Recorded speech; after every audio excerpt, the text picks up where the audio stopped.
સુરત શહેરમાં ડાયમંડ ઉદ્યોગની મંદી વચ્ચે પણ અનેક રત્ન કલાકાર પરિવારના સંતાનોએ ધોરણ 10ના પરિણામમાં ઝળહળતી સફળતા મેળવીને સાબિત કર્યું છે કે મહેનત અને લગન હોય તો કોઈ પણ સંજોગોમાં ચમકી શકાય છે. સુરતના જાણીતા ડાયમંડ પોલીસરના બે સંતાનોએ પરીક્ષામાં 98% ગુણ મેળવીને પોતાના પરિવાર અને શાળાનું નામ રોશન કર્યું છે.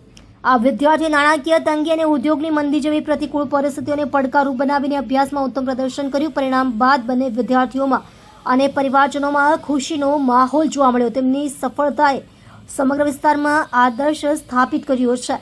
નિષ્ણાતોએ ભવિષ્ય માટે ભણતરના મહત્વ પર ખાસ ભાર મૂક્યો છે અને કહ્યું છે કે આ સમયે પણ વિદ્યાર્થીઓએ શિક્ષણને પ્રાથમિકતા આપવી જોઈએ. સામાન્ય પરિવારના રત્ન જેવા આ દીકરા દીકરીઓએ પોતાની મહેનતથી સાબિત કર્યું છે કે પરિસ્થિતિ ગમે તેવી હોય, પરિશ્રમ હંમેશા ચમકે છે. આ સફળતાથી અન્ય વિદ્યાર્થીઓને પણ પ્રેરણા મળશે તેવી આશા વ્યક્ત કરવામાં આવી છે.